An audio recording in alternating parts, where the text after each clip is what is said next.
Lena Whitaker learned the rhythm of invisibility before she learned the rhythm of the house. The Caldwell estate had its own breathing pattern. Mornings began with the low hum of heating vents, the distant clink of glassware from the kitchen, the soft echo of footsteps that never hurried unless someone important was running late. Lena moved within that rhythm the way a shadow moves along a wall, present, useful, unnoticed. She preferred it that way. Mostly. At 42, Lena had worked as a live-in housekeeper for most of her adult life. Not because it had been her dream, but because stability mattered when dreams were expensive and unreliable.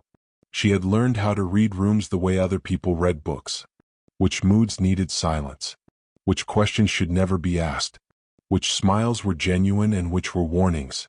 In houses like this, survival depended on noticing everything and commenting on nothing.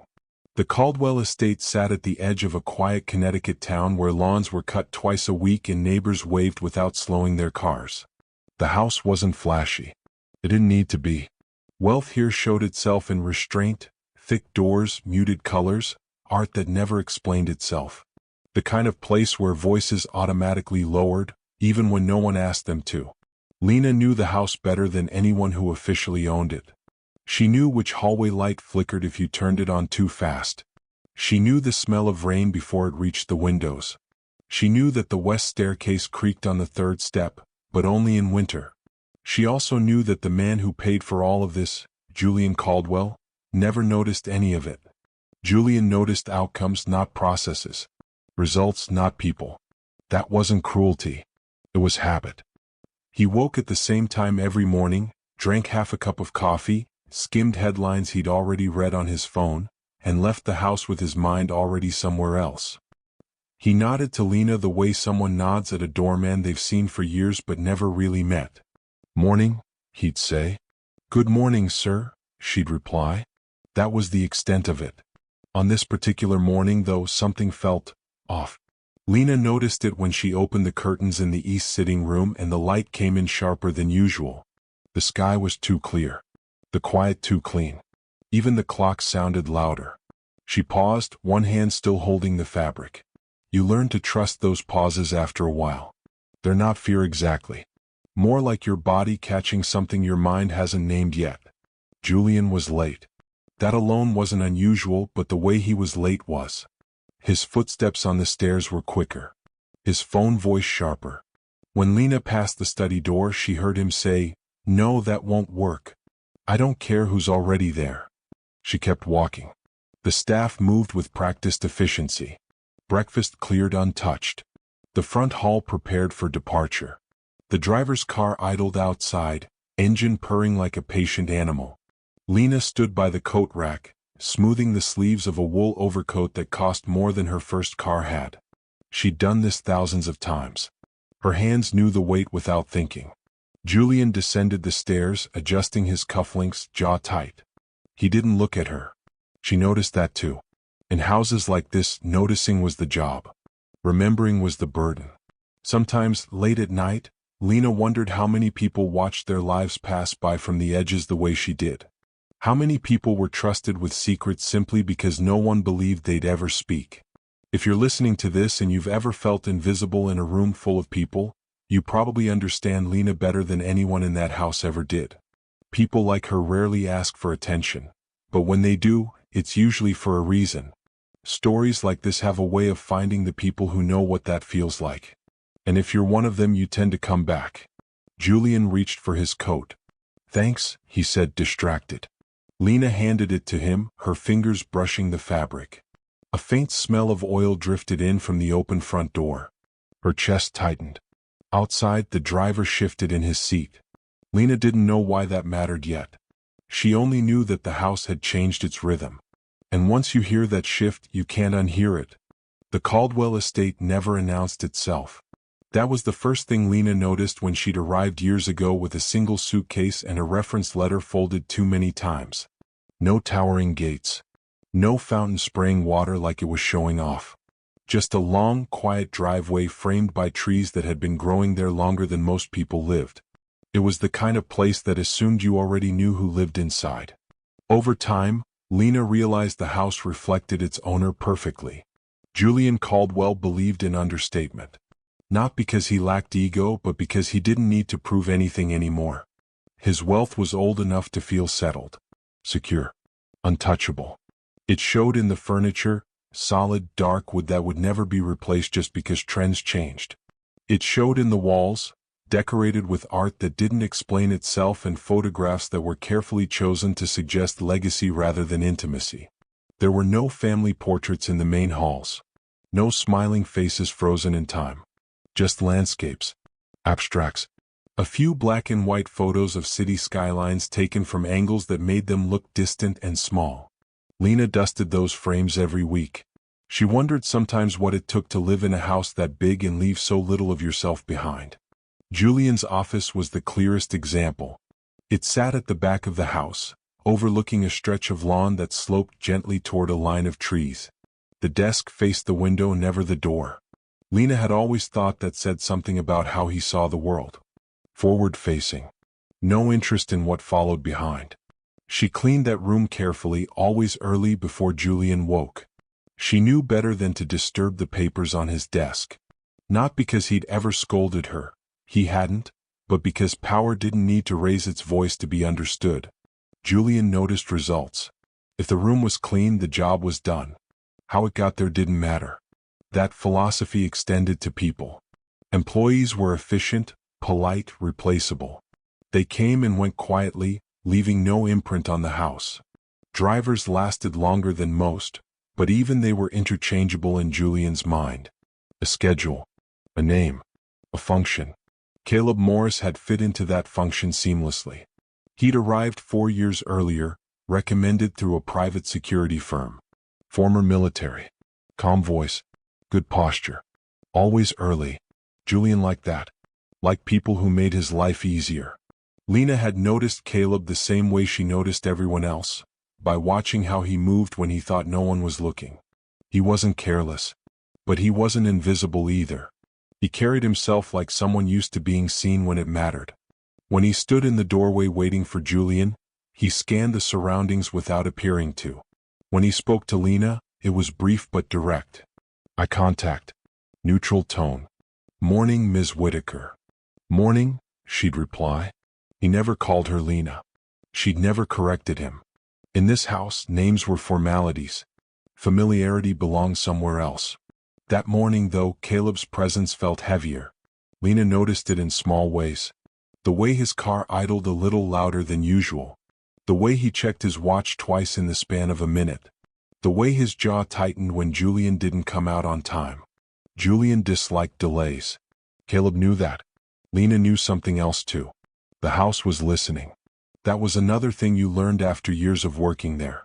When trouble came, it didn't rush in. It seeped. It settled into corners. It waited. As Lena moved through the halls, straightening pillows and wiping surfaces that never stayed dusty for long, she thought about how little she actually knew about the man who lived there. She knew his preferences, his routines, his silences. But not his past. Not his fears. Not the weight that made his shoulders tense when certain calls came through. She wondered briefly what it would be like to be known that little. Then she heard Julian's voice rise again from upstairs. "I don't care what they expect," he snapped. "They'll wait." Lena paused at the base of the staircase. The house held its breath. Outside, the driver's door opened and closed. And for the first time since she'd worked there, Lena felt like the walls weren't just watching. They were waiting. Lena felt the wrongness settle into her bones long before she understood where it came from. It wasn't fear, not yet. It was a quiet pressure, like the air before a storm when everything looks the same but feels heavier. She moved through the house with her cleaning cart, following routines she could have done with her eyes closed, but her attention kept drifting. Julian's voice carried again from upstairs, sharper now, clipped in a way that told her he wasn't listening so much as delivering instructions. "Yes, I said this morning," he snapped. Pause. "No, that won't be necessary." Lena stopped outside the linen closet, one hand resting on the cart handle. Julian rarely raised his voice. When he did, it meant something wasn't going according to plan. She waited until his footsteps moved away from the study before continuing. Years of working here had taught her how to time her movements around his moods. When he was tense, you stayed out of sight. When he was distracted, you finished quickly and left no trace. Still, she couldn't shake the feeling that she'd missed something important. The kitchen was unusually quiet. The cook had already left for the morning. The coffee pot sat half full, untouched. Julian always drank his coffee, even on his worst days. Leaving it behind felt like leaving a sentence unfinished. Lena poured the rest down the sink and rinsed the mug, listening to the water run longer than necessary. Outside, the black sedan waited at the end of the drive. The engine was running. That, too, was unusual. Caleb usually turned it off until Julian was ready. He hated wasting fuel. Said it was a habit from the service. Lena frowned. She told herself she was overthinking. That after 11 years, routine changes felt bigger than they were. People ran late. Plans shifted. None of that meant danger. And yet, as she pushed the cart toward the staff entrance, she noticed the garage door ajar. That stopped her. The garage was rarely open this early. Supplies were stored there, and Lena often went down in the afternoons to restock. Mornings were quiet. Empty. She hesitated, listening. Voices drifted up from below. At first, she assumed Caleb was on a call. He sometimes spoke to his sister on the phone during downtime. The tone was usually relaxed, familiar. This voice wasn't. It was low, tense, controlled in a way that made Lena's stomach tighten.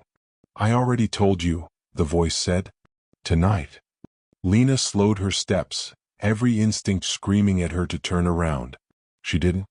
After the transfer, the voice continued. The words echoed in the concrete space, heavier than they should have been. There was a pause. Static maybe. Or someone breathing on the other end of the line. "No," the voice said again. "He won't suspect anything." Lena stepped behind one of the support columns, heart pounding so loudly she was sure it would give her away. "He trusts me." Her breath caught. Trust. Transfer. Tonight. She didn't need context to know those words didn't belong together. The voice went quiet for a moment, then added, "Just be ready."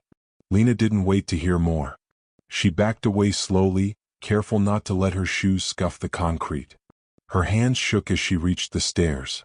Only when she was back inside the house did she let herself breathe. Her chest burned. Her pulse raced. The house felt different now. Too big. Too empty. She leaned against the wall, eyes closed, trying to steady herself. Maybe she misunderstood.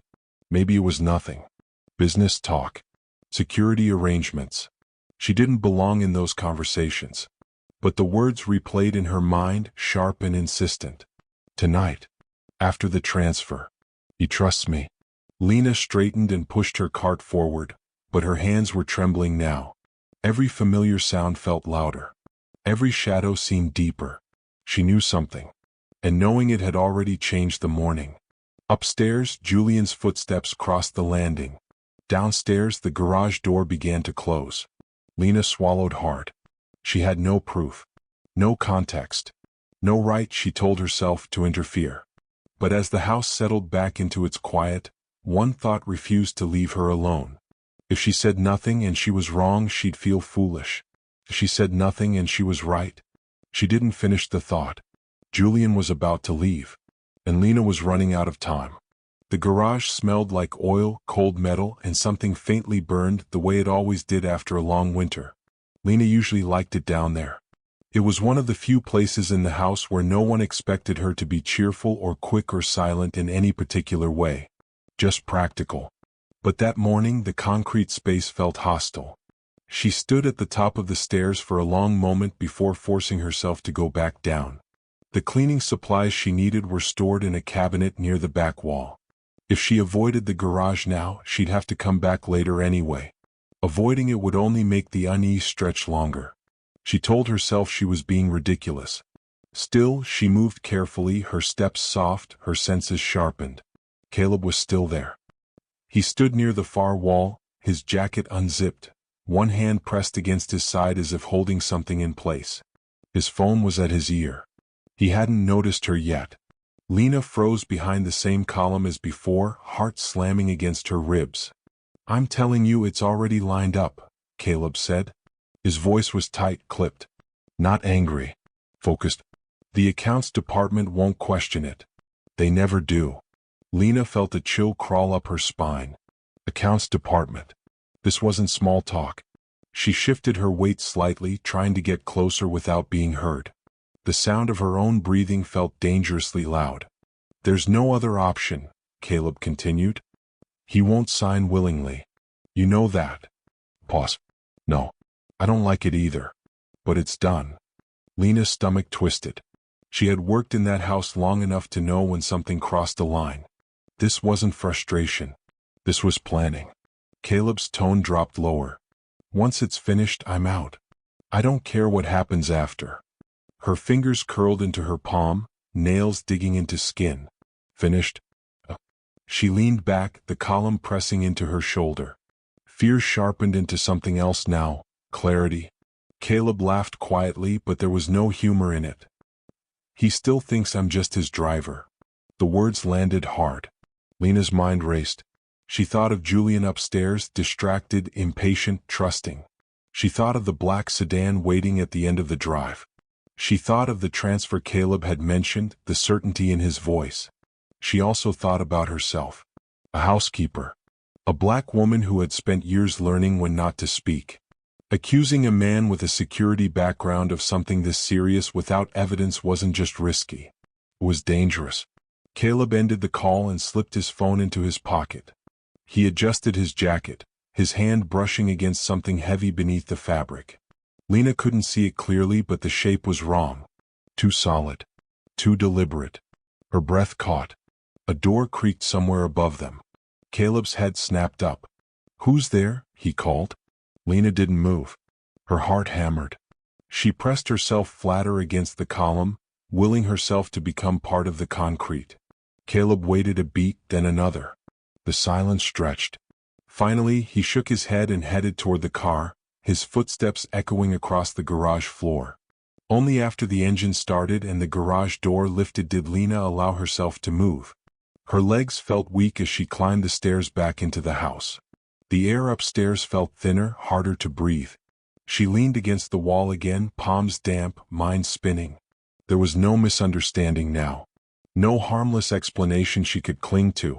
She had seen it, heard it, felt it. And somewhere above her, Julian Caldwell was adjusting his tie, checking his watch, and trusting a man who had just said the words that terrified her most. He trusts me. Lena pushed herself upright. Julian was about to walk out that door. And if she didn't do something, she knew exactly who would live with the consequences. The front hall clock chimed softly. Time was slipping. And Lena was running out of places to hide. Lena washed her hands 3 times before she realized what she was doing. The water ran hot, steam fogging the small sink mirror in the staff bathroom. She scrubbed harder than necessary, as if fear might come off her skin if she tried long enough. Her reflection stared back at her, eyes too wide, lips pressed thin. She turned the faucet off and listened. The house was alive again. Footsteps overhead. A door closing. The muted clatter of Julian's phone as he moved from room to room, already halfway gone in his mind. Lena leaned against the counter and tried to think. What she had heard wasn't vague. It wasn't gossip or assumption. It was planning. And planning meant intention. But intention didn't equal proof. She imagined walking up to Julian and telling him what she suspected. Imagined the polite confusion on his face. The way he might smile, indulgent, and say something like, I appreciate your concern. Imagined Caleb standing nearby, calm and unbothered, watching her make herself look foolish. Worst of all, she imagined what would happen if she was wrong. People like Julian had options. Mistakes rolled off them. People like Lena did not. Accusations stuck. Even unspoken ones. Her job mattered. It paid for her sister's medication. It kept a roof over her head. Stability was not something she could gamble with lightly. And yet, Lena closed her eyes and saw Caleb's hand pressing against his jacket. The weight of whatever he'd been holding. The certainty in his voice when he said, he trusts me. Fear shifted into anger. Not loud anger. Not reckless anger. The quiet kind that tightened her jaw and steadied her hands. She had spent years learning to stay silent. Learning when silence was safer than truth. That skill had kept her employed, fed, housed. But silence had a cost too. She left the bathroom and moved down the hallway, her footsteps slow and deliberate. She paused outside the study door, listening. Julian was on another call. "Yes, I know," he said impatiently. "No, that's not my concern right now." Lena waited. She told herself she wasn't brave. She was practical. If something happened and she said nothing, she would carry that weight forever. Jobs could be replaced. Guilt had a longer shelf life. Julian ended the call and opened the door, nearly walking into her. "Oh," he said, surprised. "Sorry." She stepped aside automatically. "Is something wrong?" he asked, already half distracted. The question hung there, offering her a way out. She could say no. She could apologize for being in the way and disappear back into the background where she belonged. Instead, she nodded. "Yes," she said quietly. Julian hesitated, then checked his watch. "I'm about to leave," he said. "I know." That seemed to irritate him slightly. He shifted his weight. "Can it wait?" Lena's heart thudded. "No," she said. "It can't." The firmness in her voice surprised both of them. Julian studied her more closely now. Really looked. Noticed the tension in her shoulders, the tightness around her eyes. "What is it?" he asked. Lena opened her mouth. Nothing came out. How do you explain something like this without sounding irrational? Without sounding like someone who didn't know her place? She swallowed. "I heard something," she said finally. Julian frowned. "Heard what?" "In the garage," she continued. "Your driver was on the phone." Julian's expression shifted. Not alarm, but mild concern. "He often takes calls down there," he said. "This wasn't casual," Lena replied. "He said, tonight. After a transfer." Julian exhaled slowly. "Lena," he said, lowering his voice, "you don't need to worry about financial matters." "That's not what worries me," she said. Silence stretched between them. She felt the weight of the moment pressing down, heavy and unforgiving. "There was something under his jacket," she added. "Something heavy." Julian's jaw tightened almost imperceptibly. "You're suggesting my driver is armed?" he asked. "Yes." The word sat there exposed. Julian looked past her toward the front hall, where the faint sound of the idling engine drifted in. "I appreciate your concern," he said carefully. "But Caleb is licensed to carry. He has security clearance." "That wasn't security," Lena said. "That was desperation." Julian's phone buzzed again. He glanced at it, irritation flickering across his face. "Thank you," he said, the polite distance returning. "I'll handle it." The conversation was over. Lena stepped back, pulse pounding. As Julian walked away, she realized something with sudden clarity. She hadn't convinced him. And if she wanted to stop what was coming, she would have to do something far riskier than speaking from a distance. She would have to get close. Close enough that he couldn't ignore her. Close enough that the truth had nowhere to hide. Julian reached for his coat. Lena followed him into the front hall. And the door was about to open. Julian moved toward the front hall with the confidence of someone who had already decided how the day would go. The house adjusted around him.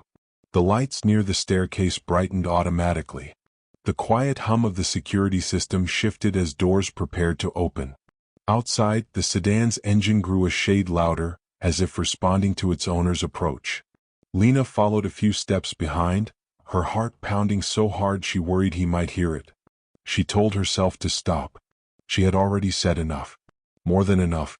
But her feet kept moving anyway, driven by something deeper than reason. Julian reached the coat rack and shrugged into his overcoat. He checked his reflection in the narrow mirror by the door, adjusting his collar with quick, practiced movements. His tie sat slightly crooked. It was a small thing. Almost nothing. But to Lena it was an opening. "Sir," she said. Julian glanced at her, distracted. "Yes." "Your tie," she said, stepping closer. "It's off." He looked back at the mirror, frowned, and sighed faintly. "Of course it is." He didn't move. Just stood there, arms loose at his sides, allowing her to fix it. That too was habit. He trusted the mechanics of the moment without thinking about the person performing them. Lena's hands rose, fingers brushing the silk. Her touch was light, professional. The same motion she'd done countless times before. But her pulse betrayed her. She leaned in closer than usual, close enough that her shoulder nearly touched his chest. Close enough that her voice didn't have to carry. Her eyes stayed on the knot as she spoke. "Don't go," she whispered. Julian stiffened. "What?" he said, barely louder than her. Her fingers tightened slightly on the tie. "Your driver," she said, her voice shaking despite her effort to steady it. "He has a gun." For a fraction of a second, nothing happened. Then Julian let out a soft laugh. Not unkind. Reflexive. "That's not funny," he said. "I'm not joking," Lena replied. She felt him look down at her hands, then up at her face. Really look this time. Something shifted. "Why would my driver have a gun?" he asked quietly. "I heard him," she said. "In the garage. He said tonight. After the transfer." Julian's expression hardened slightly. "He's former military," he said. "He's licensed. He's cleared." "That wasn't security talk," Lena said. "That was personal." "Angry." Julian exhaled, frustration edging into his voice. "Lena, you're scared. I understand that. But you're misinterpreting something you don't." The front door opened wider. "Sir," Caleb's voice came from the porch. "We should head out if we're going to make it on time." Lena's heart lurched. Caleb stood just outside, keys in hand, posture relaxed, expression neutral. He looked exactly like he always did. Professional. Reliable. Julian's gaze flicked to him, then back to Lena. "Thank you," Julian said, his tone polite again, dismissive. "I'll take it from here." The words hit her harder than she expected. Lena stepped back, her hands dropping to her sides. Her chest felt hollow. Julian took a step toward the door. This was it. The moment slipping through her fingers. Then he stopped. He didn't turn around right away. "Caleb," Julian said, his voice calm but deliberate. "Could you wait outside a moment?" The driver paused. "Sir?" Caleb said. "I need to grab something upstairs," Julian replied. There was a beat. Just long enough for Lena to notice the tension in Caleb's shoulders, the way his jaw tightened almost imperceptibly. "Of course," Caleb said finally, stepping back and closing the door behind him. The click of the latch echoed too loudly. Julian turned to Lena. "What else did you hear?" he asked. Relief flooded her so fast it made her dizzy. She opened her mouth to answer, but before she could speak, her eyes drifted to the front window. Caleb hadn't walked back to the car. He was standing just outside the door, waiting. And for the first time, Lena wondered if he had heard her whisper after all. The silence after the door closed felt heavier than any argument could have. Julian stood in the center of the front hall, one hand still resting on his coat pocket, his posture rigid but controlled. He didn't rush her. That unsettled Lena more than if he had dismissed her outright. "Start from the beginning," he said. Lena swallowed. Her throat felt dry, as if the air itself had thickened. "In the garage," she began, choosing each word carefully. "I went down for supplies. I didn't know he was there." Julian nodded once, listening. "He was on the phone," she continued. "He said tonight. After a transfer. He said you wouldn't suspect anything." Julian's expression remained neutral, but she noticed the muscle in his jaw tighten. "And you're certain it was him?" he asked. "Yes." "You saw a weapon?" "I didn't see it clearly," Lena admitted. "But I saw the shape. Under his jacket. And the way he kept his hand there." Julian looked toward the staircase, then back at her. His phone buzzed again.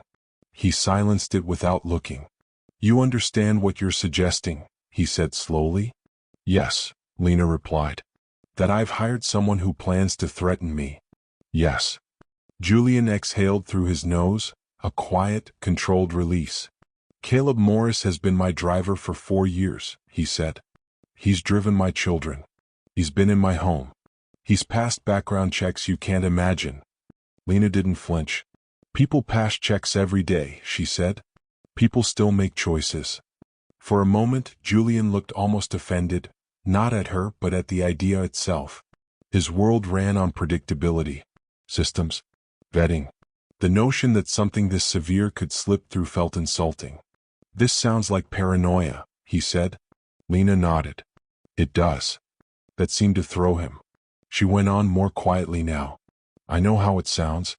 And I know who I am in this house." Julian's eyes narrowed slightly. "What does that mean?" "It means I don't usually get believed when I say something is wrong," she said. "So I wouldn't say it unless I was sure." Julian studied her again. Really studied her. The lines in her face. The steadiness in her voice. The fact that she wasn't asking for anything. "Why risk this?" he asked. "Your job. Your reputation." Lena hesitated, then answered honestly. "Because if I'm right and I say nothing, I'd have to live with that." The words landed between them, unadorned and heavy. Julian turned away and walked a few steps toward the window. Outside, Caleb paced near the car, phone in hand now, his back turned. Julian watched him in silence. "If I cancel the trip," Julian said slowly, "it raises questions." "Better questions than an ambulance," Lena replied before she could stop herself. A corner of Julian's mouth twitched despite the tension. Not a smile. More like acknowledgement. "You don't do drama?" he said. "No," Lena replied. "I do consequences." Julian was quiet for a long time. "I could have security detain him," he said. "Search the vehicle. That would end this." "And if you're wrong?" Lena asked. Julian didn't answer. Because she was right. Accusations like that didn't vanish. They branded people. Destroyed careers. He rubbed his temple, the first sign of visible stress she'd ever seen from him. "Stay here," he said finally. "Don't leave this floor." Lena nodded. Julian reached for his phone and made a call, his voice low, measured. He spoke in code, phrases about delays, rescheduling, discretion. When he ended the call, he looked at her again. "I'm not convinced," he said. "But I'm not ignoring you." It wasn't trust. But it wasn't dismissal either. Julian moved toward the stairs. As he did, Lena's gaze flicked back to the window. Caleb had stopped pacing. He was looking straight at the front door now. And even through the glass, she could see the question in his eyes. Not confusion. Suspicion. Whatever Julian was about to do upstairs, Lena knew one thing for certain. Caleb was already adjusting his plan. Julian took the stairs two at a time, his movements quick but controlled, like a man trying not to outrun his own thoughts. Lena remained in the front hall, exactly where he'd told her to stay. The floor beneath her feet felt colder than usual. She folded her hands in front of her, not because it helped, but because it gave them something to do. Outside, the sedan's engine went quiet. That made her stomach drop. Caleb had turned it off. Through the tall front windows, Lena could see him step away from the car and glance toward the house again. His posture was looser now, but his attention was sharp. The patience of someone waiting for confirmation. Julian's voice drifted faintly from upstairs as he spoke into his phone again. The words were indistinct, but the tone had changed. Less irritated. More precise. This wasn't a man being inconvenienced. This was a man recalibrating. Lena listened to the sounds of the house, every creak and click magnified by her nerves. She thought about how many times she'd stood in this same spot holding coats, umbrellas, briefcases. How ordinary it had always been. Now it felt like a threshold. Julian came back down a few minutes later. His expression was unreadable, but something about his posture had shifted. His shoulders were set differently. Straighter. He'd made a decision, even if he hadn't committed to believing her yet. "I've postponed the trip," he said. Lena's breath left her in a rush she hadn't realized she'd been holding. "For how long?" she asked. "Indefinitely," Julian replied. "I told them I had a family matter." He watched her reaction closely, as if weighing it against his own instincts. "Thank you," she said. He nodded once. "I need more information," he continued. "Not feelings. Not impressions. Facts." "I understand." Julian moved toward the window, studying Caleb outside. The driver had returned to his phone, speaking quietly now, his back turned again. "I'm going to ask him to take the rest of the week off," Julian said. "No confrontation. No accusations." "And if he refuses?" Lena asked. Julian's mouth tightened slightly. He won't, he said. Not if he wants to keep his reputation. That word again. Reputation. It struck Lena how often it protected people, and how often it hid them. Julian turned back to her. I want you to write down exactly what you heard. Every word you remember. No interpretation. Just facts. Lena nodded. I'll have my legal counsel review it quietly, Julian added. If this goes nowhere, nothing changes. And if it doesn't, Lena thought, everything changes for me. But she didn't say it. Julian opened the front door and stepped outside. Lena watched through the glass as he spoke to Caleb. The conversation looked casual. Julian gestured toward the house, said something with a faint smile. Caleb listened, nodded. Then something flickered across Caleb's face. Not anger. Calculation. He glanced past Julian toward the door. Toward Lena. Their eyes met for a split second. Lena didn't look away. Caleb's expression smoothed over, professionalism snapping back into place. He nodded again, said something that made Julian chuckle softly.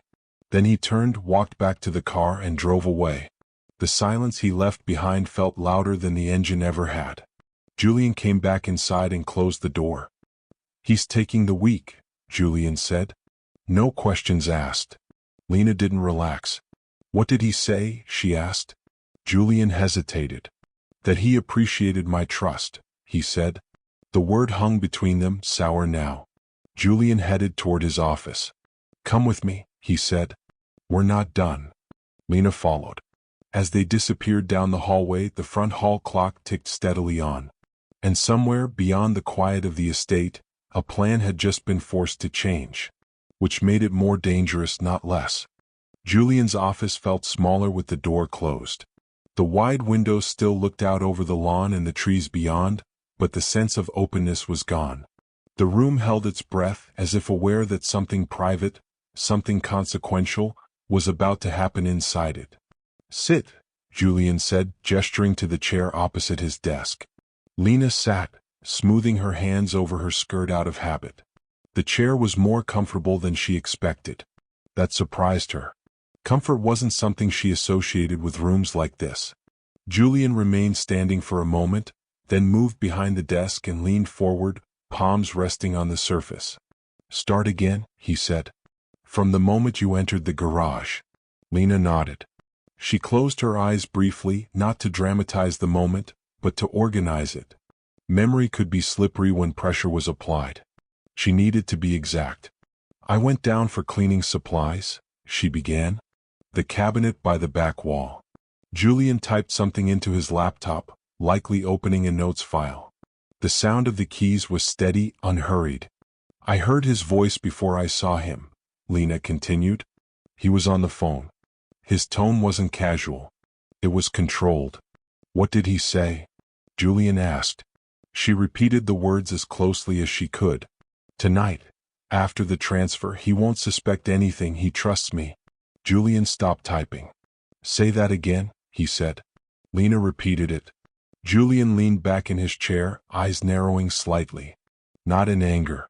In focus. Continue. He talked about the accounts department, she said. Said they wouldn't question it. Julian's jaw tightened this time. It was the first clear sign that something she'd said had landed. Did he mention any names? Julian asked. No. Did he say how the transfer would happen? No. Just that it was already lined up. Julian rubbed his chin, thinking. And the weapon, he said. Tell me about that. Lena hesitated. This part still made her uncomfortable. I didn't see it clearly, she said. But the shape under his jacket wasn't a phone. It was heavier. He kept his hand there like he was making sure it was still there. Julian nodded slowly. Was he agitated? No, Lena replied.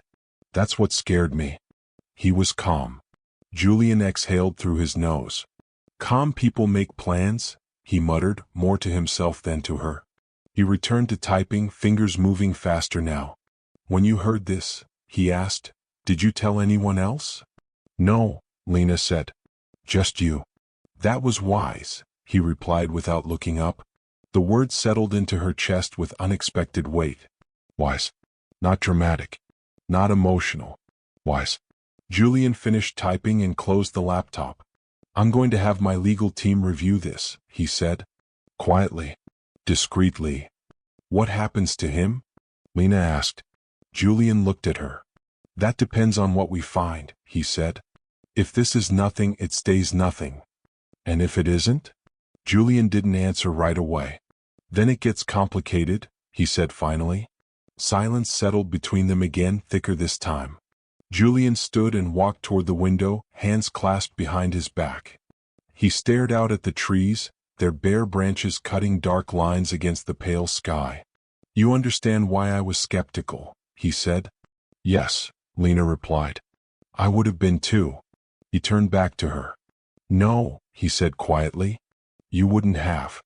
Lena frowned slightly. You noticed things I didn't, he continued. Not because you're more paranoid. Because you're more present.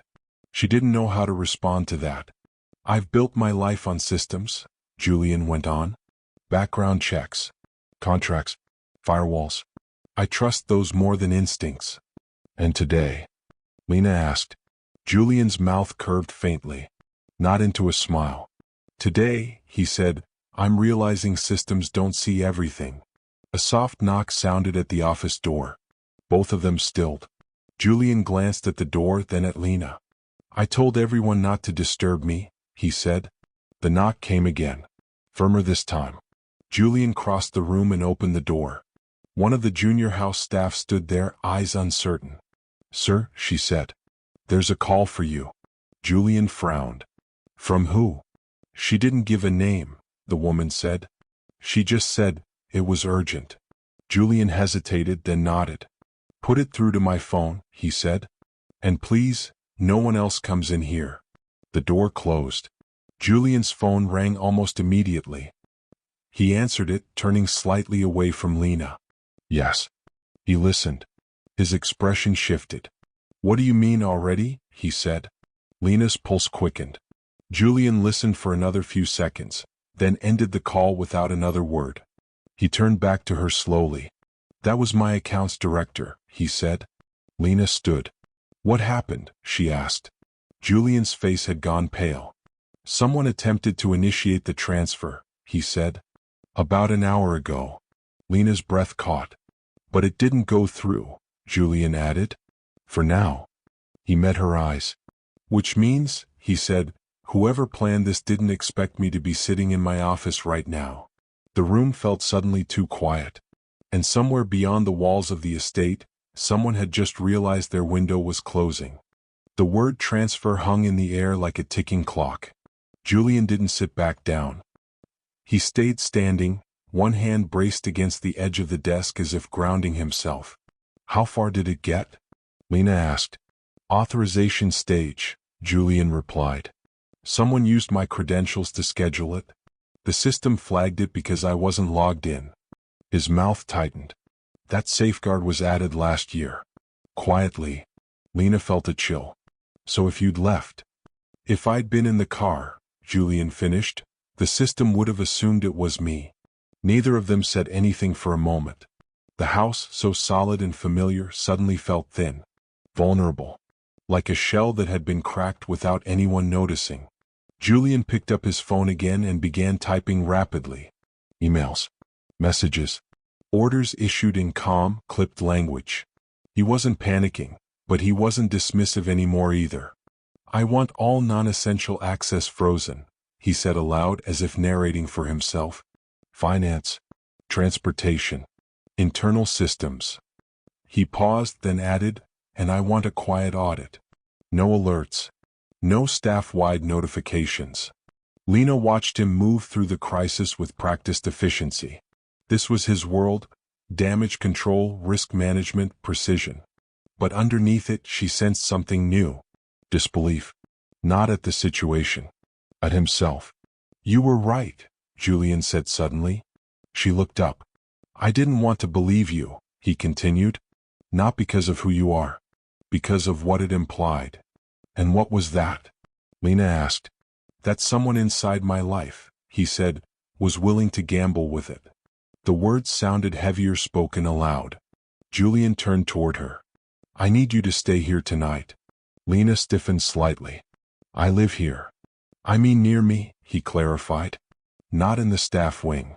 She hesitated. That's not appropriate, she said carefully. Julian nodded. You're right. Let me rephrase. He took a breath. I need you where I can talk to you easily. Where I know you're safe. The word safe landed strangely. Lena wasn't used to being the one protected. I don't think he's coming back today, Julian added. But I also don't think this ends cleanly. Lena thought of Caleb's look through the glass. The calculation. The quick adjustment. No, she said quietly. It doesn't. Julian gestured to the chair again. Sit. Write down everything one more time. Slowly. If anything else comes back to you, no matter how small, include it. She did as he asked, the pen moving steadily across the page. As she wrote, small details surfaced. The way Caleb had checked the garage entrance before speaking. The way he'd laughed without humor. The phrase accounts department and how confidently he'd said it. Julian read over her shoulder, silent. When she finished, he took the paper and folded it once, carefully, like it mattered. I'm going to loop in my attorney, he said. Off the record. Will that put me in the middle of this? Lena asked. Julian looked at her. Really looked. You're already in the middle, he said. You just didn't ask to be. That was the most honest thing he'd said all morning. A faint sound drifted through the office window. Tires on gravel. Both of them froze. Julian crossed to the window and looked out. The driveway was empty. But the security monitor on his desk chimed softly. Julian glanced at the screen. His brow furrowed. What is it? Lena asked. Motion sensor, he said. Perimeter gate. Is that normal? No, Julian replied. He tapped the screen, pulling up the camera feed. The image showed the long driveway beyond the trees. A car sat just outside the gate. Not the sedan. A different vehicle. Parked. Waiting. Julian straightened slowly. That's not one of ours, he said. Lena felt her pulse spike. Do you recognize it? No, Julian replied. But I recognize the timing. The security system chimed again, this time from a different zone. Julian's phone buzzed in his hand. A text message. He looked at the screen, his expression darkening. What is it? Lena asked. Julian didn't answer right away. He turned the phone so she could see. The message was short. Unpunctuated. You shouldn't have stayed home. Lena's breath caught. Julian locked the phone and looked back at the security monitor. The car outside the gate hadn't moved. And whoever was inside already knew one thing for certain. The plan had changed. But it wasn't over. Julian didn't call the police. Not yet. That choice surprised Lena, though she didn't question it out loud.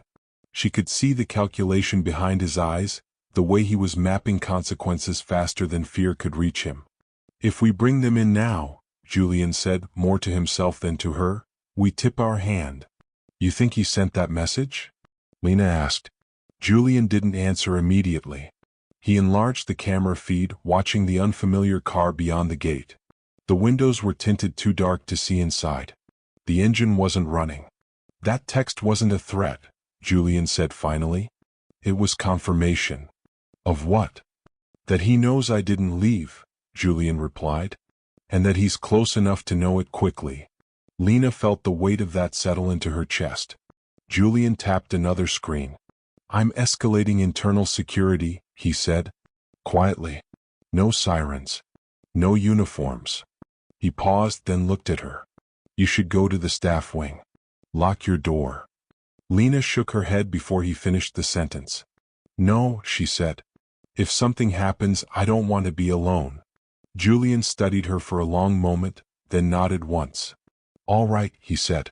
But stay in this room. He stepped into the hallway and made another call, his voice low and deliberate. Lena stayed seated, hands folded tightly in her lap, listening to the muffled cadence of authority she wasn't used to hearing directed inward. The security monitors flickered again. The car outside the gate hadn't moved. Then it did. Slowly. Backing away. Lena leaned forward. It's leaving. Julian returned to the desk and watched the feed. The car rolled back down the drive and disappeared behind the trees. Neither of them relaxed. That doesn't mean it's over, Lena said. No, Julian agreed. It means they're reassessing. His phone rang again. This time it wasn't a text. He answered without greeting. Yes. He listened. His posture stiffened. When? He asked. Another pause. Where? Julian closed his eyes briefly, then ended the call. What now? Lena asked. Caleb, Julian said. He just checked into a hotel near LaGuardia. Lena frowned. I thought you gave him the week off. I did, Julian replied. I didn't tell him to leave the state. The implication slid into place. He's positioning himself, Lena said quietly. Julian nodded. Which suggests he doesn't plan to disappear. He plans to move. Julian sank into his chair, the weight of the situation finally pressing down. He ran a hand through his hair, a rare human gesture that stripped away some of his usual control. I trusted him, he said. Not defensively. Not angrily. Just plainly. Lena didn't respond right away. Trust was a fragile thing. Once cracked, it didn't shatter loudly. It dulled. Quietly. Permanently. There's something else, Julian added. She looked up. The attempted transfer, he said. It wasn't random timing. It was scheduled to execute during my drive. Lena's throat tightened. He wanted you in the car, she said. Yes, Julian replied. Out of reach. Distracted. And if you didn't cooperate? She asked. Julian didn't answer. He didn't have to.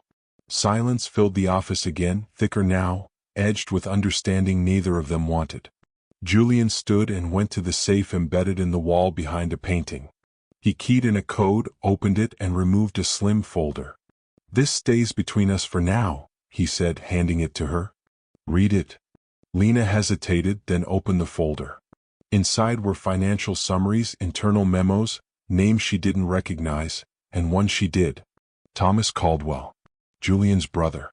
Her eyes lifted slowly. I thought this was about the driver, she said. Julian's voice was quiet when he replied. So did I. Lena looked back down at the documents, her pulse quickening as connections began to form. Transfers routed through shell accounts.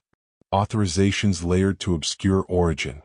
A pattern that hadn't started this week, or even this year. How long? She asked. Julian exhaled. Longer than I want to admit. The truth shifted under her feet. Caleb wasn't the architect. He was the lever. Lena closed the folder slowly. Then this isn't over because you stayed home, she said. It's only beginning. Julian met her gaze. Yes, he said. And the next move won't come from the driveway. Somewhere deep in the house, a door closed softly. Not loudly enough to trigger an alarm. But loud enough to remind Lena of one thing. Whatever was coming next had already found its way inside. The sound of the door closing lingered in the air longer than it should have. Julian didn't move at first. Neither did Lena. They listened, not for footsteps but for the absence of them. The kind of quiet that meant someone knew exactly how to move without being noticed. Julian reached for the desk phone and pressed a single button. Lock down interior access, he said calmly. Selective. Zones 3 and 4. Pause. Yes, he added. Now. He hung up and looked at Lena. Stay here. I'm not hiding behind a desk, she said, standing. This isn't about hiding, Julian replied. It's about control. Lena met his gaze. Then let me help you keep it. For a moment he looked like he might argue. Then he nodded once. All right, he said. But you don't leave my line of sight. They stepped into the hallway together. The house felt different now. Not threatening. Not loud. Just alert. Like it had drawn a quiet breath and was holding it. Julian moved with purpose, checking his phone, scanning corners. Lena watched him carefully, noticing how his confidence wasn't gone, but it had sharpened. Less assumption. More awareness. They reached the security hub near the rear corridor. The monitors showed live feeds from every wing of the house. Play back the last 5 minutes, Julian said. The footage rewound. They watched the corridor outside Julian's office. Empty. Then, movement. A figure passed the camera briefly. Too fast to identify clearly. No uniform. No badge. Freeze, Julian said. The image paused. Lena leaned closer. That's not staff. Julian zoomed in. The figure's face was partially turned away, but the posture was unmistakable. Familiar? No, Julian said quietly. Lena didn't ask who it was. She already knew. Your brother? She said. Julian nodded once. His jaw tightened, not in anger but in something closer to disappointment. The kind that had been growing for years. He wasn't supposed to be here, Julian said. Not today. Does he have access? Lena asked. Julian hesitated. Just long enough to be an answer. Limited, he said. Or he used to. They watched the footage continue. Thomas moved with ease, bypassing the main hallway, avoiding the more obvious routes. He stopped once, glanced directly at a camera, then adjusted his path. He knows the blind spots, Lena said. Yes, Julian replied. Because I showed him. The words tasted bitter. Julian switched to another camera. The rear staircase. Empty. Another. The guest wing. Still nothing. Then Lena noticed something small on the screen near the wine storage. Zoom there, she said. Julian did. A door, normally kept locked, was ajar. Julian exhaled slowly. That door leads to the lower garage. Lena felt a chill. The one that bypasses the main gate. Yes. Julian's phone buzzed again. This time it wasn't a threat. It was a message from an unknown number. You always did underestimate how much I needed. Julian closed his eyes for a brief second. Lena watched his face change, not with fear but with recognition. This isn't just about money, she said. Julian opened his eyes. No, it never was. He typed a response, then stopped. Deleted it. Don't reply, Lena said. That's what he wants. Julian nodded. Agreed. They moved toward the lower level, footsteps measured. Every sound felt amplified, the hum of ventilation, the faint click of security doors sealing behind them. As they reached the stairwell, Julian slowed. There's something you need to know, he said. Lena looked at him. My brother didn't start stealing because he was desperate, Julian continued. He started because he was angry. At you? She asked. At what I represented, Julian replied. Control. Success. The thing he thought was taken from him. Lena thought of Caleb. Of being used as a tool rather than a person. So Caleb was expendable, she said. And I was invisible. Julian didn't deny it. They reached the bottom of the stairs. The lower garage lights were on. A single car sat near the exit. Not the sedan. Another vehicle Lena hadn't seen before. Julian stopped abruptly. What? She whispered. There shouldn't be a car here, he said. They heard movement. A door opening. Footsteps. Julian raised a hand, signaling her to stay back. But Lena stepped forward anyway. A figure emerged from behind the car. Thomas Caldwell looked thinner than Julian remembered. Older. His eyes were sharp, restless. He smiled when he saw them. Still predictable, Thomas said lightly. You always come down yourself. Julian's voice was steady. You shouldn't be here. Thomas shrugged. You shouldn't have frozen the accounts.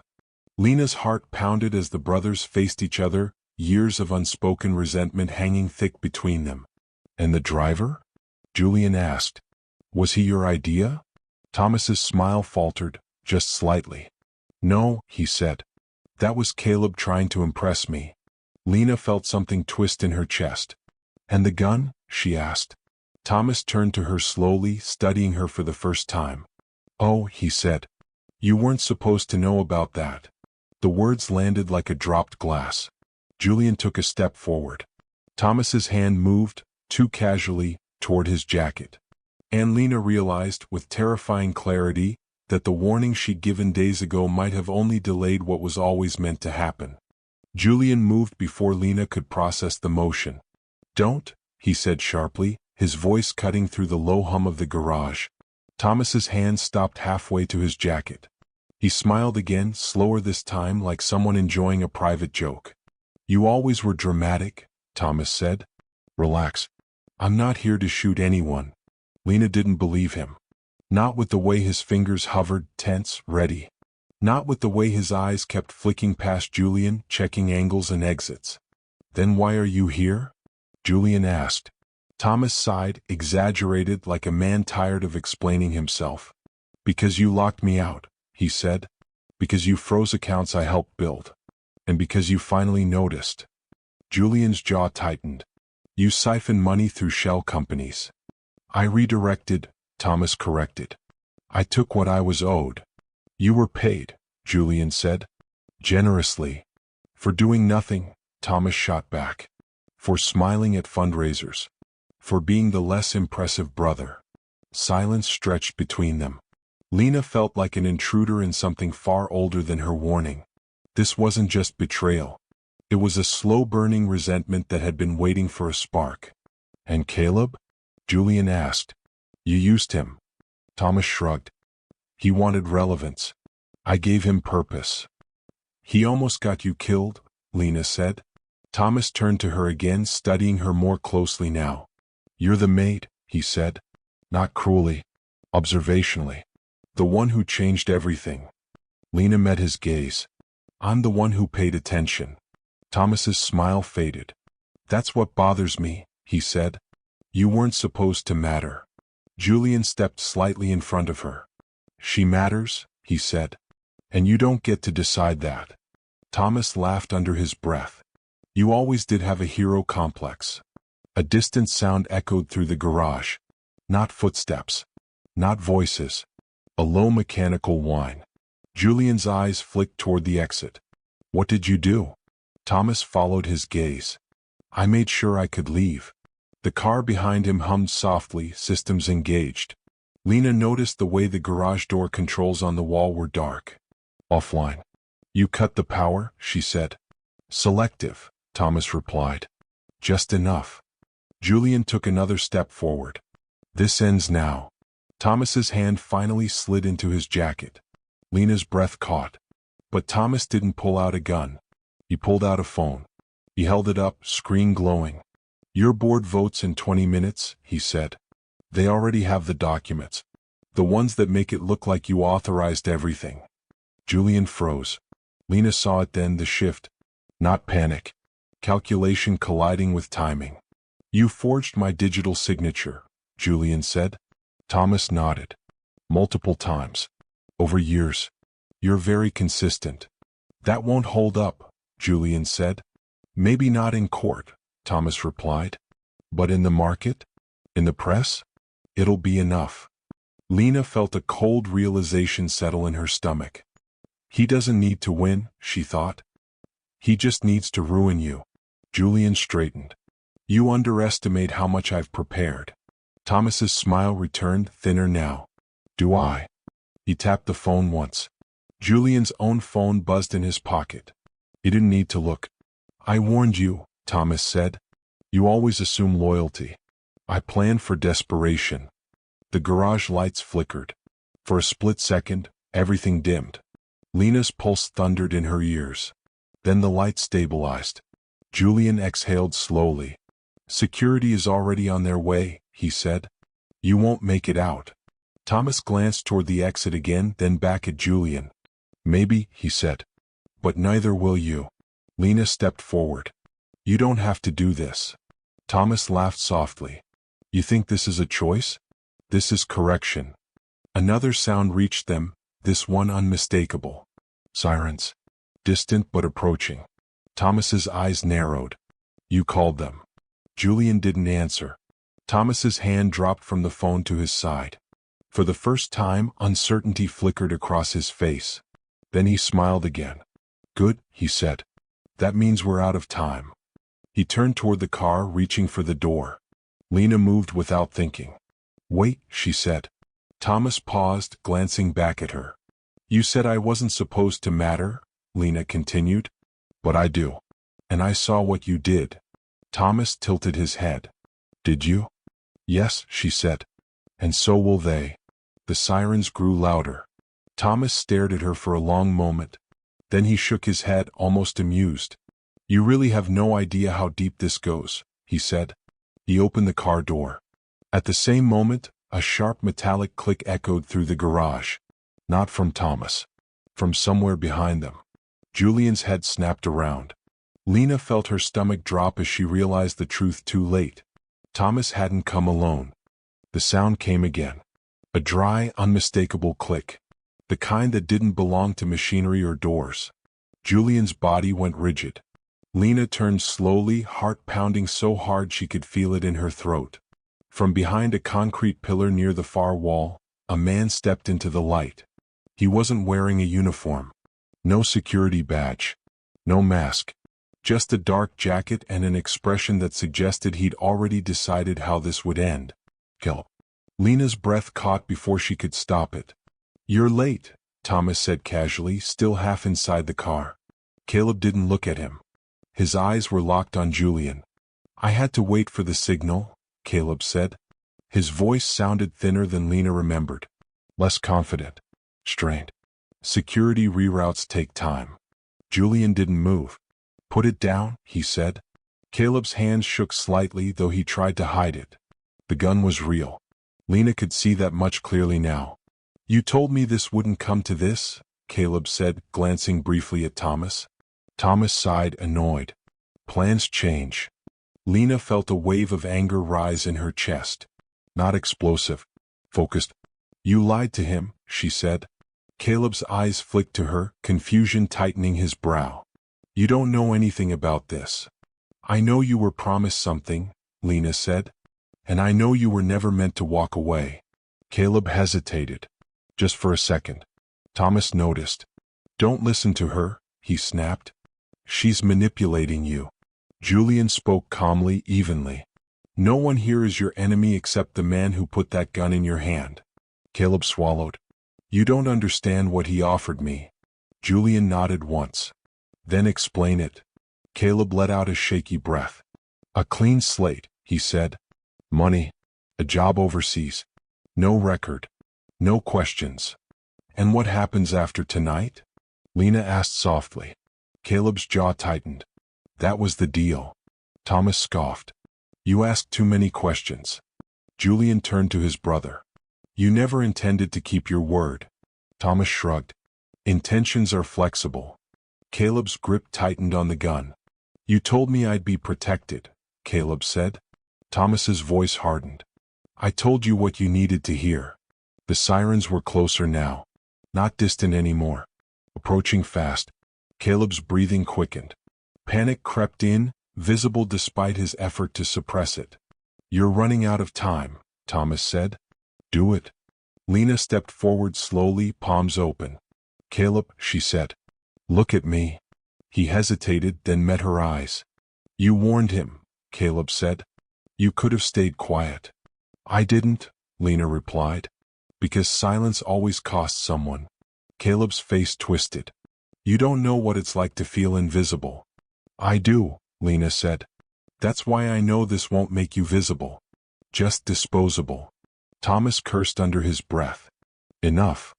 He slammed the car door shut and stepped away, putting distance between himself and Caleb. That was all Lena needed to see. "So that's it," she said. "You let him stand here while you plan your escape." Caleb noticed too. "You said we'd leave together," he said. Thomas didn't respond. Julian spoke quietly. "Caleb, put the gun down. Walk away. You still have a chance." The sirens wailed louder, echoing through the concrete space. Caleb's hands trembled. "I can't go to prison," he said. "You won't," Julian replied. "Not if you cooperate." Thomas laughed. "You believe that?" Caleb looked between them, trapped in the space between fear and betrayal. Then his gaze settled on Thomas. "You used me," Caleb said. Thomas's eyes narrowed. "You were useful." Something in Caleb broke. The gun lowered slightly. Thomas saw it and moved fast. Too fast. He lunged toward Caleb, hand outstretched. "Don't be stupid." A gunshot exploded through the garage. Lena screamed.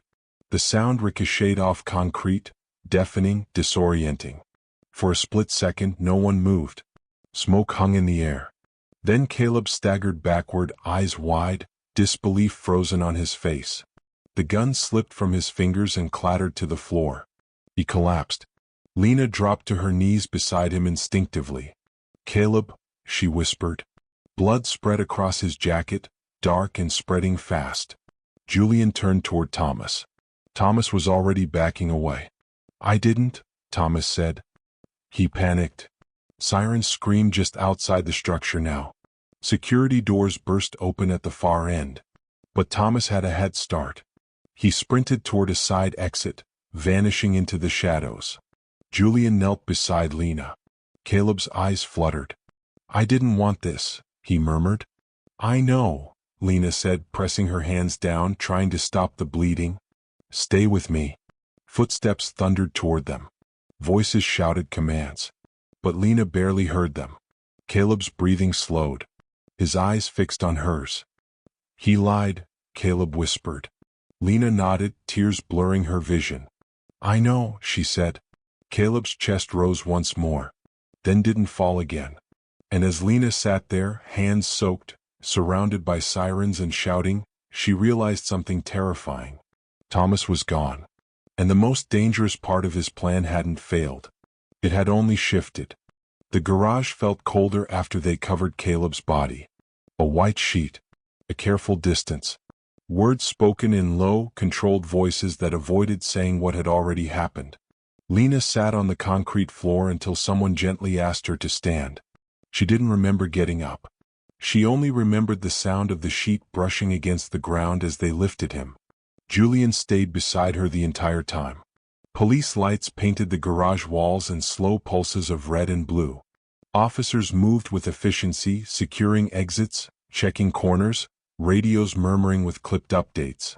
Paramedics confirmed what Lena already knew, then stepped back, giving space to the living. A detective approached Julian. Middle-aged, tired eyes. The kind that had seen too many versions of this ending. "We'll need statements," he said. "Separately." Julian nodded. "Of course." The detective glanced at Lena. "Ma'am?" She nodded too, though her throat felt tight. They took her upstairs, away from the garage, away from the smell of oil and blood and metal. She sat at the long kitchen table where she'd polished silverware countless times. Now a recorder sat between her and the detective. "Start from the beginning," he said. So she did. She talked about the tie. About the way Caleb's voice had sounded rehearsed. About the gun she'd never seen but somehow knew was there. She didn't dramatize it. She didn't need to. The facts were heavy enough on their own. The detective didn't interrupt. He only asked questions when something didn't line up cleanly. When she finished, he turned off the recorder. "You did the right thing," he said. Lena didn't respond. Right things didn't usually end with someone dead on a concrete floor. Julian's interview lasted longer. She waited alone in the sitting room, hands folded, staring at a bookshelf she'd dusted 100 times. Every spine felt familiar. It struck her how easily that sense could vanish. When Julian finally returned, his face was drawn, his shoulders lower than usual. "They'll be back," he said quietly, sitting across from her. "They want access to my systems. My communications. Everything." "And your brother?" Lena asked. Julian's jaw tightened. They issued an alert. He abandoned the vehicle near the river and disappeared into the city. Lena exhaled slowly. "So he's free." "For now," Julian said. "But not invisible." Silence settled between them. "I'm sorry," Julian said suddenly. Lena looked up. "For what?" "For putting you in this position," he replied. "For not seeing it sooner. For assuming the people closest to me were safe." Lena studied him. The billionaire. The man with layers of security and systems and wealth beyond measure. And underneath it, someone who'd built walls so high he'd stopped checking the foundations. "I didn't warn you because I wanted thanks," she said. "I warned you because I didn't want to live with what would have happened if I hadn't." Julian nodded. "I know." Another pause. "You can take time off," he said. "As much as you need. But no expectations." Lena hesitated. "And after?" "That's up to you," Julian replied. "Nothing changes unless you want it to." She considered that. How strange it was to be given choice after so long of surviving by routine. Before she could answer, one of the security officers stepped into the room. "Mr. Caldwell," he said, "there's something you should see." Julian stood. "What is it?" "We recovered a device from the car your brother abandoned," the officer continued. "It's encrypted, but our tech team found something odd." Julian's expression sharpened. "Odd how?" "It wasn't just connected to your accounts," the officer said. "It was linked to an external server. Offshore." Lena felt a familiar chill. "That doesn't sound like someone planning to disappear," she said. "No," Julian agreed. "It sounds like someone planning to continue." The officer hesitated. "There's more." Julian gestured for him to continue. "There was a scheduled release," the officer said. "Set for tomorrow morning. Data packets. Documents." Julian's eyes darkened. "What kind of documents?" The officer glanced at Lena, then back at Julian. "Ones that don't just implicate you. They implicate others." Julian's phone buzzed at that exact moment. A message from an unknown number. He didn't open it right away. Lena watched his face as he finally did. "What is it?" she asked. Julian looked up slowly. "It's from my brother," he said. The room felt suddenly smaller. "What does it say?" Julian read it once more before answering. "Tell her thank you," he said, "for buying me time." Lena's breath caught. Because if Thomas had bought time, it meant he hadn't needed to win tonight. He just needed to survive it. Sleep didn't come that night. Lena lay in the small guest room Julian had insisted she use, staring at the ceiling as unfamiliar shadows shifted with the passing headlights outside. Every sound felt loaded: the quiet click of the HVAC, a distant footstep from security, the soft vibration of her phone when it buzzed with nothing at all. She replayed the message in her mind. Tell her thank you. It wasn't gratitude. It was acknowledgement. By morning, the house was awake again, but it felt altered. Like a place that had survived a fire and was still smelling for smoke. Staff moved carefully, speaking in lower voices. Security presence doubled, then tripled, but none of it brought comfort. It only confirmed that whatever Thomas had set in motion was still moving. Julian met her in the kitchen just after sunrise. He looked like he hadn't slept either. "Coffee?" he asked. She nodded. The normalcy of the question felt strange, almost surreal. They sat at the island, mugs warming their hands. Outside, the grounds looked untouched. Dew on the grass. Birds moving through the hedges. No sign that a man had died in the garage hours earlier. "The release is automated," Julian said quietly. "Unless we stop it." "Can you?" Lena asked. "Yes," he replied. "But not without consequences." She waited. "The documents my brother scheduled aren't all fabrications," Julian continued. "Some are real, taken out of context. Others are older decisions I regret." "Legal?" Lena asked. "Technically," Julian said. "Ethically? That depends on who you ask." Lena thought of Thomas's words. "Correction. You built something powerful," she said. "That kind of thing always leaves marks." Julian looked at her. "You're not wrong." His phone buzzed again. This time he didn't ignore it. A secure message. One of his attorneys. Julian read it, then set the phone face down. "They want to negotiate," he said. "With him?" Lena asked. "With the damage," Julian replied. "If I stop the release quietly, the market stabilizes. If I don't, it becomes public theater." "And Thomas?" she asked. Julian exhaled. "He disappears either way." Lena felt a knot tighten in her chest. "So he wins." Julian didn't answer right away. He stood and walked to the window, hands clasped behind his back. "No," he said finally. "He survives.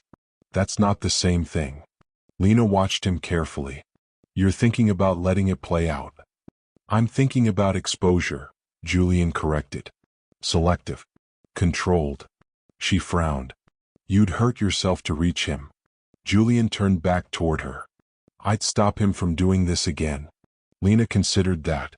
The idea of sacrifice, not dramatic, not noble, just necessary. "There's something you should know," she said. Julian looked at her. "Go on." "When I warned you," Lena continued, "I didn't do it because I was brave. I did it because I recognized the pattern. Julian waited. My brother, she said quietly, used to put me in situations where I had to choose between silence and survival. He always told me the damage was already done, that speaking up would only make it worse. Julian's expression softened slightly. Not pity. Understanding. What happened? He asked. I left, Lena replied. With nothing. And it cost me years. But I didn't have to keep carrying his secrets. Julian nodded slowly. That's what Thomas is counting on, she added. That you'll protect the image instead of the truth. Julian was silent for a long moment. Then he reached for his phone again. Set the release to partial, he said into it. I want the real documents out. The forged ones quarantined. Timestamp everything. He paused, listening. Yes, he added. I understand the fallout. He ended the call and looked at Lena. This won't end well for me, he said. It might, she replied. Just not comfortably. A faint smile touched his lips. Mid-morning brought chaos. Phones rang.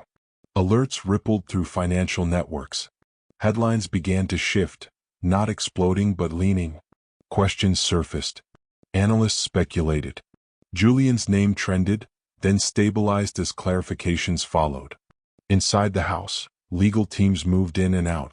Statements were drafted, revised, scrapped.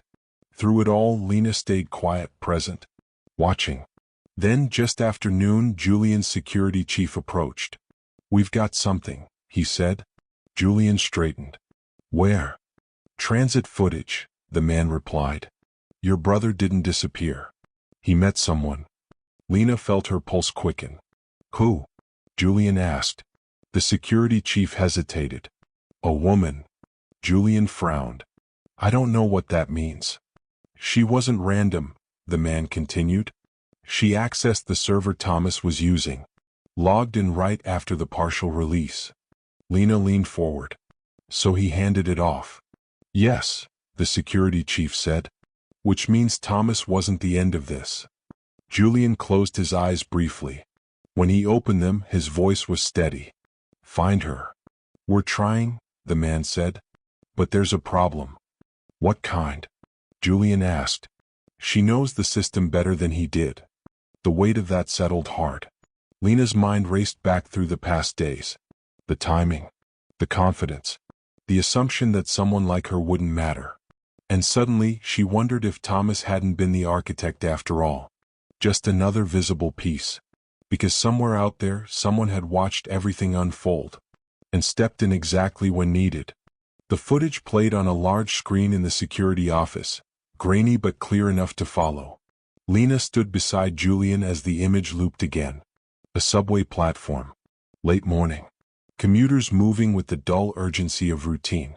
And then, Thomas, unmistakable even in a baseball cap and jacket that didn't quite fit his posture. He wasn't alone.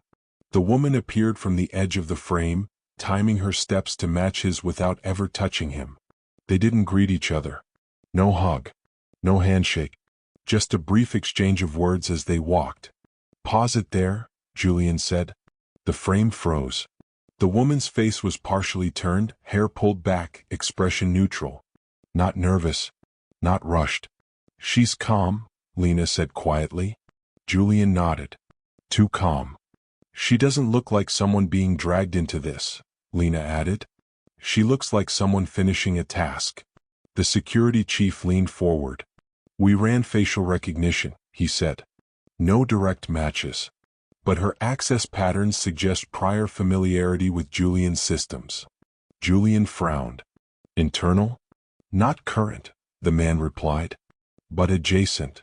Lena's stomach tightened. Consultant? She asked. The security chief hesitated. Former. Julian closed his eyes briefly. A memory surfacing. I know that walk, he said. That posture. Lena turned to him. You recognize her. Julian nodded slowly. From years ago. A forensic analyst we brought in after a minor breach.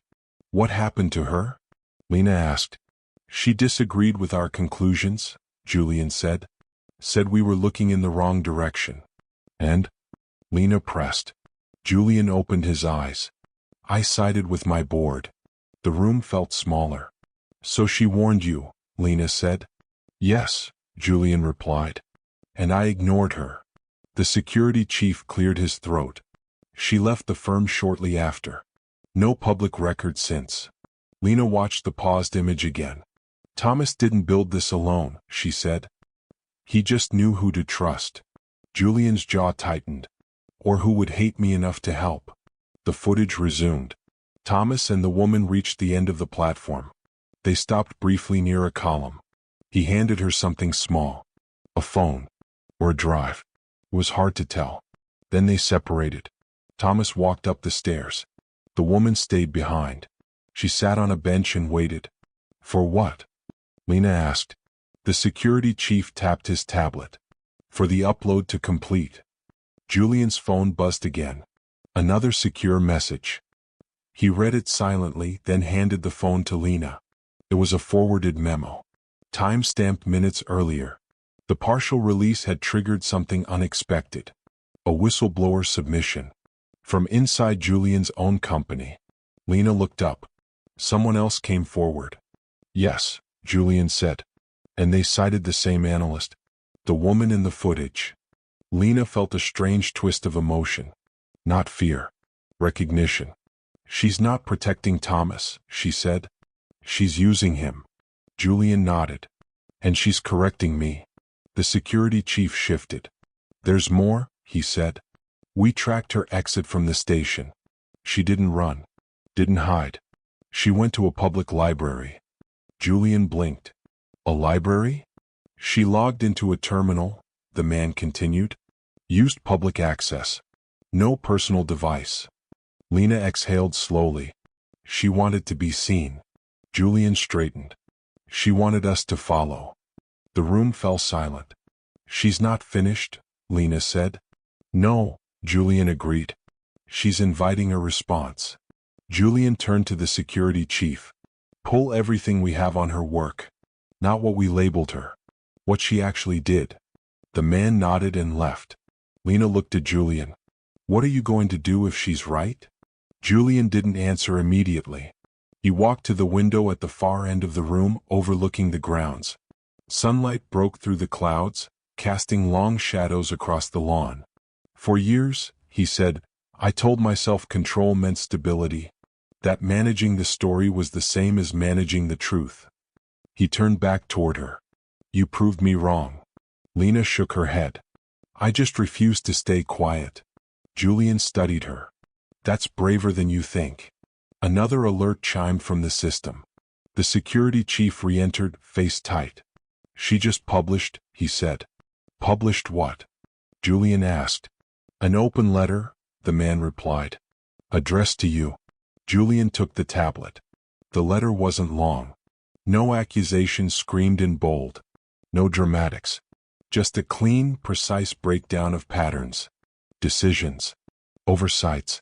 Names redacted except where responsibility could not be shifted. At the bottom, a single line stood out. Asterisk, you once asked me to find the truth. I did. You just didn't like where it led. Asterisk. Julian closed his eyes. The fallout was immediate. Journalists reached out. Board members panicked. Allies distanced themselves. Enemies grew bold. But something else happened too. Support. From unexpected places. Employees who'd stayed silent. Partners who'd suspected more. People who'd waited for someone else to speak first. Lena watched it unfold from the edges the way she always had. But this time she wasn't invisible. Julian looked at her as the notifications piled up. She trusted you, he said. Lena frowned. She doesn't know me. She knows what you did, Julian replied. You warned me without leverage. Without safety. Lena thought of the tie. Of Caleb's shaking hands. Of the choice that had set all of this in motion. What happens now? She asked. Julian took a slow breath. Now, he said, we stop pretending this was just a family problem. Another alert appeared on the screen. The woman had posted again. This time not data. A message. Asterisk, you were right to listen to her. Don't stop now, asterisk. Lena felt a chill. Because whoever this woman was, She wasn't done watching. And she clearly knew exactly who Lena was. The message sat on the screen longer than anyone expected. Don't stop now. Julian read it twice, then handed the tablet to Lena without a word. She scanned the line, feeling the weight behind its simplicity. It wasn't encouragement. It was instruction. She's directing you, Lena said. Julian nodded. And she's doing it in public. The security room buzzed with activity. Phones rang. Analysts spoke in quick bursts. Somewhere down the hall, a legal team argued over phrasing that would be read by millions. But in that moment, Julian stood very still. For years, he said quietly, I controlled every narrative by deciding when silence was safer. Lena looked at him. And now silence looks like guilt. Another notification flashed across the main screen. Then another. Media outlets were picking up the letter. Not sensationally. Carefully. The most dangerous kind of attention. The security chief returned, tablet in hand. We traced her prior consulting work, he said. She wasn't wrong back then. The breach she flagged was real.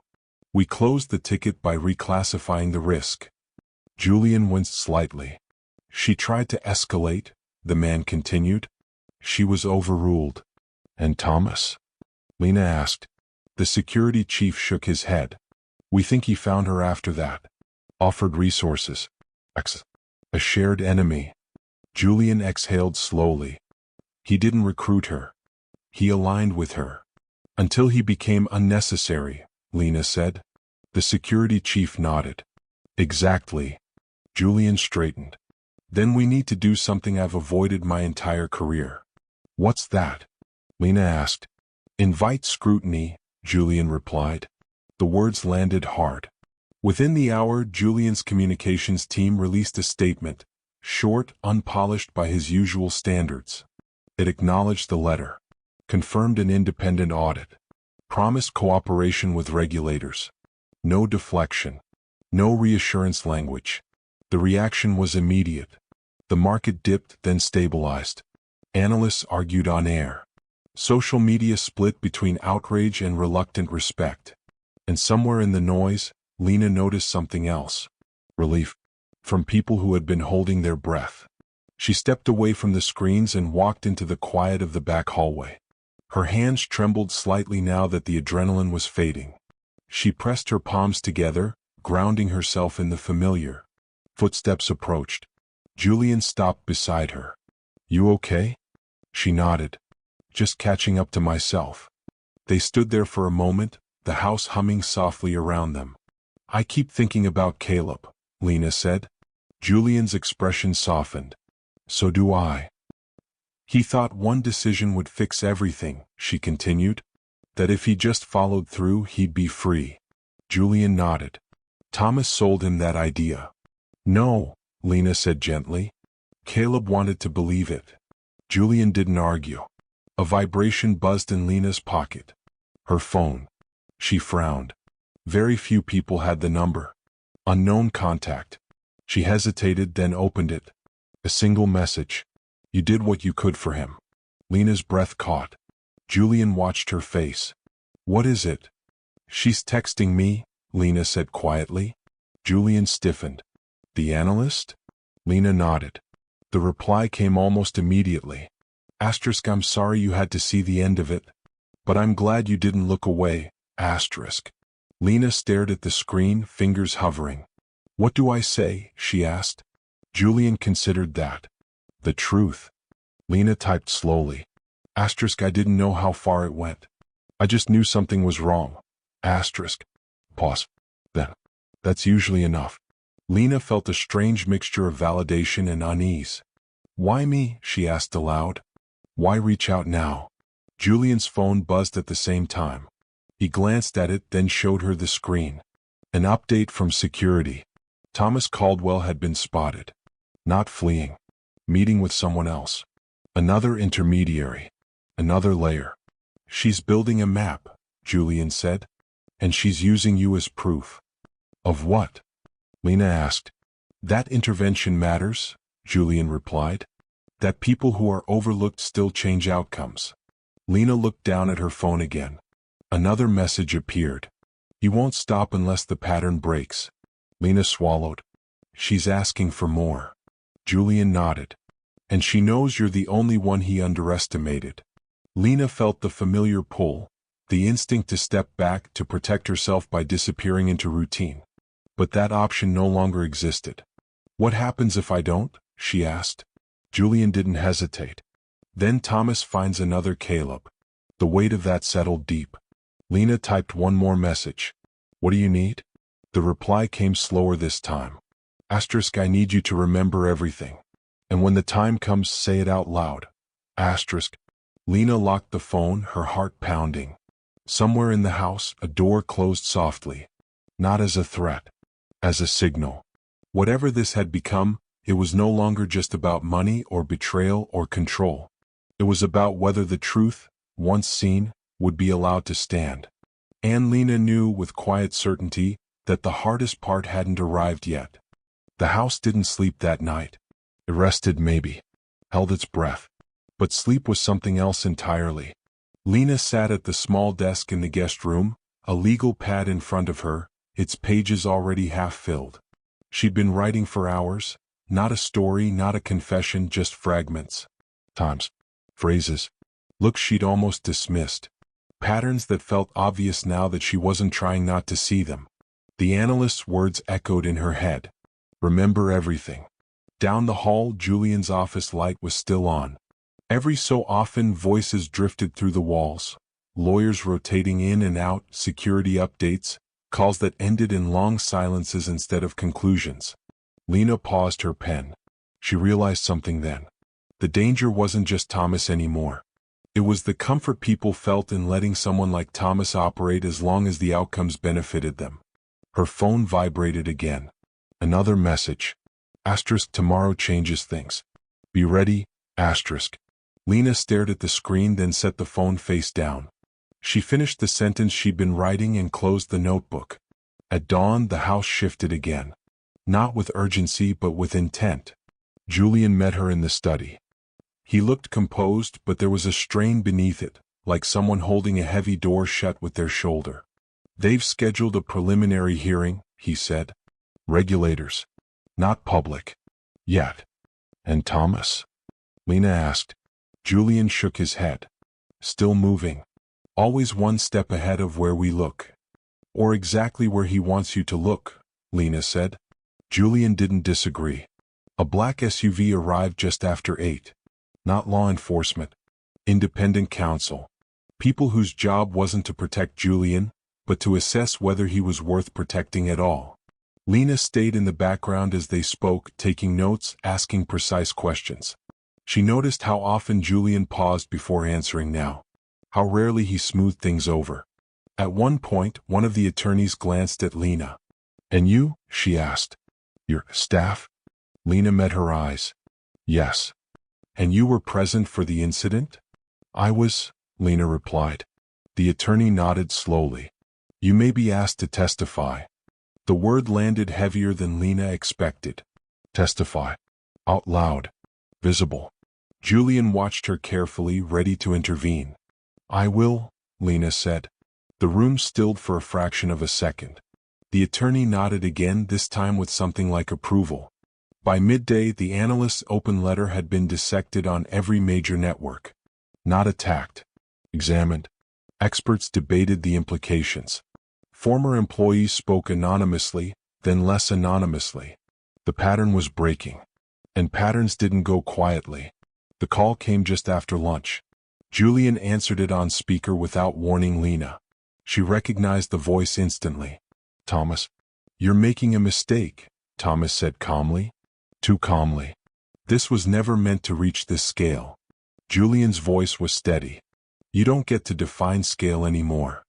Thomas chuckled. "You always confuse attention with consequence." Lena leaned forward slightly, every instinct sharpening. "Where are you?" Julian asked. "Safe," Thomas replied. "And not alone." Julian's eyes flicked to Lena. Thomas continued, "I hear she's planning to speak." Lena's pulse spiked. Julian said nothing. "That's brave," Thomas added. "Or reckless. Depends on what she knows." Lena stood. Julian raised a hand slightly, a silent question. She shook her head. Enough hiding. She leaned toward the phone. You don't get to talk about me like I'm a variable. There was a pause on the line. Then Thomas laughed softly. So you do speak. I always did, Lena said. You just never listened. Another pause. Longer this time. You think telling the truth protects you, Thomas said.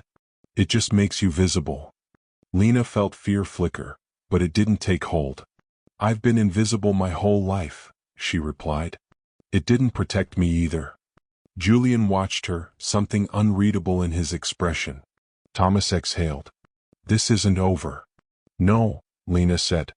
But it's not yours anymore. The line went dead. For a moment no one spoke. Then Julian reached over and turned off the speaker. You didn't have to do that, he said quietly. Yes, Lena replied. I did. By evening the analyst sent one final message. Asterisk tomorrow morning. Federal level. You'll be called. Asterisk. Lena closed her eyes. This was it. Not the climax Thomas had planned. Not the clean exit he'd engineered. But something messier. Slower. Harder to control. That night, Lena laid out her clothes carefully. Simple. Neutral. Nothing that would distract from her voice. She placed the notebook in her bag. When she finally lay down, sleep came, not deep but honest. And just before dawn, she understood the second truth Thomas had never anticipated. Power didn't always belong to the person holding the weapon. Sometimes, it belonged to the person willing to speak when silence would be easier. And tomorrow she would speak. Morning arrived without ceremony. No sirens. No headlines breaking mid-sentence. Just a gray sky and the steady movement of cars outside the federal building as Lena stepped out of the SUV and onto the sidewalk. She paused for half a breath. Julian waited beside her, adjusting his jacket. He looked composed, but his eyes carried the same awareness she felt. The understanding that once they walked through those doors, nothing would belong entirely to them anymore. You don't have to stay, he said quietly. Lena shook her head. I'm exactly where I need to be. Inside, the building smelled faintly of disinfectant and old paper. A receptionist checked names. Badges were issued. Directions given with practiced neutrality. No one rushed them. That was the strange part. This wasn't chaos. It was process. And process was far more dangerous to someone like Thomas. They were led into a modest room. No cameras. No audience. Just a long table, a recorder, and 3 people who had already read everything. One of them looked at Lena. You're here as a witness. Yes, she replied. Not as an employee, another added. Not as an accessory. As an observer. Lena nodded. They asked her to begin wherever she wanted. So she didn't start with the gun. She started with the tie. She described the morning light. The way Julian had been distracted. The way Caleb's hands had shaken just enough to register. She spoke plainly without embellishment. She didn't say how scared she'd been, she showed it in the pauses she allowed herself to take. When they asked about Thomas, she didn't speculate. She described patterns. Who moved freely and who was expected not to notice. At one point, someone asked, "Why did you speak up?" Lena didn't answer right away. "Because I recognized the cost of silence," she said finally. "And because I knew if something happened, the story would be written without the truth." They let that sit. Julian spoke after her. He didn't defend himself the way he once would have. He explained decisions. Named mistakes. Accepted consequences without bargaining. The recorder clicked off. One of the officials folded their hands. "This will move forward." Julian nodded. "I understand." As they stood to leave, Lena felt something loosen in her chest. Not relief. Resolution. Outside the air felt different. Lighter somehow. Julian exhaled slowly. "Whatever happens next," he said, "thank you." Lena looked at him. "Just make sure it actually happens." He gave a small smile. "It will." Across the street, a news van idled. No one rushed toward them. Not yet. Her phone buzzed. A final message. You said it out loud. That's enough. Lena didn't reply. She didn't need to. Later that afternoon, the alert came through. Thomas Caldwell had been detained. Not dramatically. Not chased. Picked up during a scheduled meeting, quietly escorted out a side entrance by people who didn't need to raise their voices. No weapon. No escape. Just paperwork. Lena sat alone in the guest room that evening, the house quieter than it had been in days. She packed slowly, folding her clothes with care. The notebook went into her bag last. Julian knocked softly at the door. "I won't stop you," he said. "But if you stay, it won't be the same." She met his gaze. "Good." They shared a quiet moment, no promises, no speeches. When he left, Lena finished packing and sat on the edge of the bed, thinking about how close everything had come to ending differently. One choice. One moment of attention. Before turning off the light, she paused. If you've stayed with this story until now, you probably understand why moments like that matter. Why listening closely can change everything.